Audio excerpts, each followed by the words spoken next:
오늘 오픈마인드 채널에서는 토지의 활용 가치를 상승시키는 토지의 분할과 합병에 대해서 알려드리려고 합니다.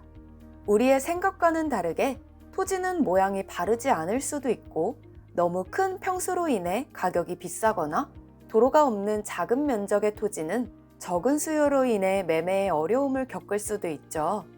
이때 토지를 분할하거나 합병하는 등의 방법으로 토지의 가치를 올리고 지가를 상승시킬 수가 있습니다.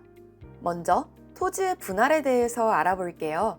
분할의 정의는 지적공부에 등록된 1필지를 2필지 이상으로 나누어 등록하는 것을 말합니다.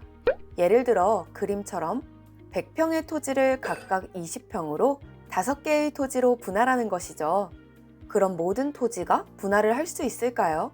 그렇지는 않고 토지 분할을 신청할 수 있는 경우가 따로 있습니다.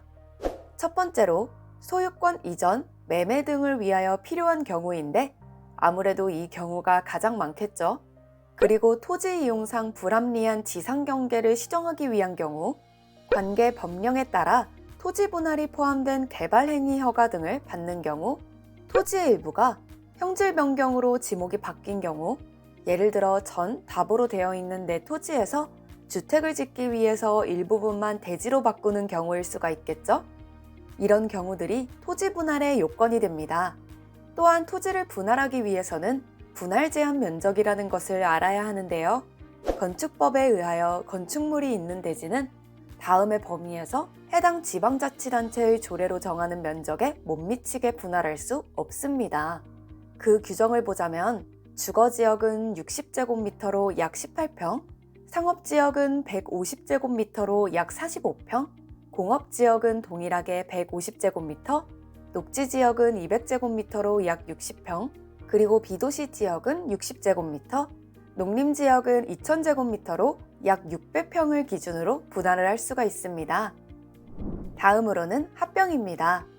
합병의 정의는 지적공부에 등록된 2필지 이상을 하나의 필지로 합하여 등록하는 것을 말합니다. 그림을 보시면 A부터 E까지의 토지가 반듯하지 않은 모양으로 이루어져 있고 A와 C는 도로와 인접되어 있지 않아서 맹지에 속하기도 하죠.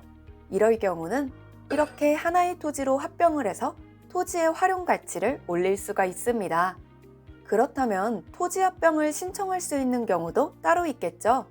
조금 어려운 단어들도 있고 내용이 꽤 많아서 간단하게만 읽고 넘어가겠습니다.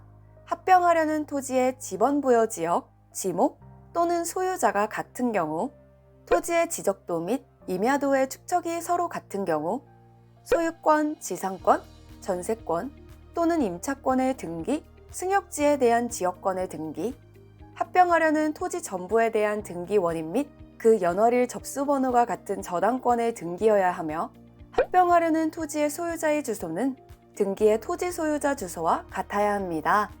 또한 합병하려는 각 필지의 집안이 연속되는 경우 등 정말 많은 경우들이 존재하기 때문에 궁금하신 분들은 더 자세히 찾아보시면 좋을 것 같아요.